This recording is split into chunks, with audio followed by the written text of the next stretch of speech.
안녕하세요 여러분, 델리입니다. 오늘은 제가 여드름 전문 치료제 이소트레티노인에 대해서 한번 얘기해볼까 하는데요. 여드름이 걱정이다, 여드름 약을 복용하고 싶은데 부작용 때문에 복용이 조금 망설여진다, 여드름 약의 효과가 조금 의심된다 하시는 분들은 이 영상 꼭 보셔야 합니다.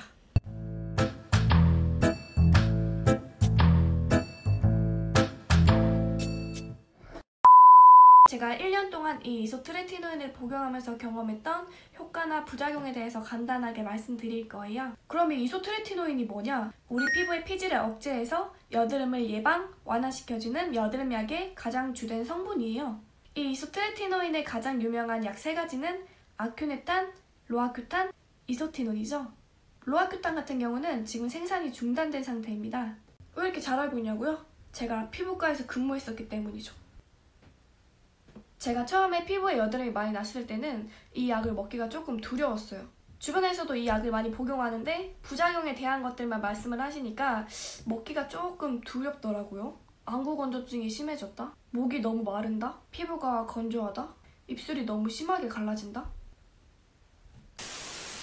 근데 어느 날 보니까 제 옆에 있던 쌤이 이 여드름 약을 복용하고 계시더라고요. 그 쌤이 말씀하시길 부작용이 하나도 없다, 여드름이 하나도 안 난다, 이 약을 꼭 복용해라, 이렇게 말씀을 하시더라고요. 그래서 제가 그 다음날 바로 원장님한테 달려가서 이 여드름 약을 처방받았죠. 이 약을 처방받으려고 진료를 보실 때 아마 몇 가지 질문을 하실 거예요. 첫 번째는 복용하고 있는 항생제가 있냐, 두 번째는 혹시 임신 중이냐, 세 번째는 임신 준비 중이냐, 이렇게 3가지입니다. 그 이유가 뭐냐면 이 이소트레티노인 같은 경우는 항생제랑 같이 복용하면 안 되는 약 중에 한 가지예요. 절대적으로 같이 복용해서는 안 된다 이건 아닌데 같이 복용해서는 안 되는 항생제가 있기 때문에 여쭤보시는 거예요. 혹시 항생제를 복용 중이신 분들이 계시면 사전에 꼭 말씀을 하고 처방을 받으셔야 돼요. 그럼 임산부는 왜 처방이 안 되지? 이 약 자체를 여드름 약이라고 생각하고 복용이 굉장히 쉬울 거라고 생각하시는 분들이 몇몇 계세요. 하지만 이 약은 부작용이 굉장히 많은 편이고 전문 의약품이기 때문에 꼭 전문의와 진료 후에만 처방이 가능한 약이에요. 정상적으로 공급되어야 할 영양분이나 수분 같은 것들이 태아에게 제대로 공급되지 않을 수 있어요. 감기약 하나도 조심해서 복용하셔야 되는 임산부분들께는 이 약이 절대적으로 처방이 안 되겠죠. 그리고 이 약의 주의사항을 보시면 기형아를 유발할 수 있으니 임산부분들은 꼭 피해달라고 적혀 있어요. 그 다음에 가장 중요한 부작용을 말씀해 주시는데 큰 것들로는 어떤 게 있냐면 발기부전, 탈모, 명현현상, 그리고 좀 작은 것들로는 목이 심하게 마를 수 있다, 안구건조증이 올 수 있다, 입술이 마를 수 있다, 피부가 건조할 수 있다. 이 외에도 여러 가지 설명해 주시겠지만 몇 개만 말씀드리자면 이 정도예요.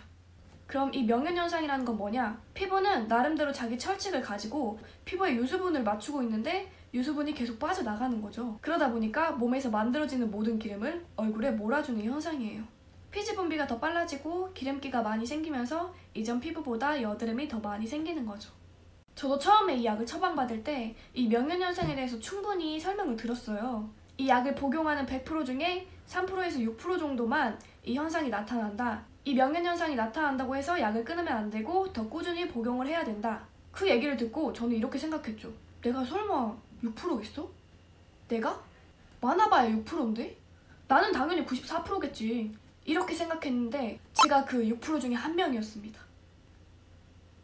제가 이 약을 복용하기 전에도 여드름이 한두 개씩 나는 피부이긴 했는데 어느 정도 화장으로는 커버가 가능했어요. 그런데 이 명현현상은 컨실러로도 커버가 안 돼. 나중에는 보는 사람마다 피부가 왜 이러냐, 피부과에서 근무하는데 피부에 왜 이렇게 여드름이 많냐, 이런 말까지 들었어요. 근데 이 명현현상이라는 게 되게 일시적인 거라서 그 현상이 나타난다고 해서 바로 약을 끊어버리면 안 돼요. 꾸준하게 복용을 해주셔야 되고 최소 한 달, 그리고 몸에 600알 이상 축적되어 있어야 그 효과가 꾸준히 오래 유지된다고 설명을 드려요. 근데 저는 이 명현현상이 되게 오래 갔어요. 그래서 저도 다시 진료를 받았는데 그때 원장님께서 일주일 정도 항생제를 복용해보고 여드름이 좀 괜찮아지면 다시 로아큐탄을 복용하는 걸로 하자, 이렇게 권유를 하시더라고요. 근데 아까 말씀드린 것처럼 항생제랑 이소트레티노인은 같이 복용해서는 안 돼요. 그렇기 때문에 제가 오늘 로아큐탄을 복용했으면 그 다음날부터 항생제를 복용하셔야 돼요. 저는 이렇게 일주일 동안 항생제를 먹으니까 피부가 좀 괜찮아지더라고요. 그래서 저는 또 그 다음날부터 로아큐탄을 다시 복용하기 시작했습니다.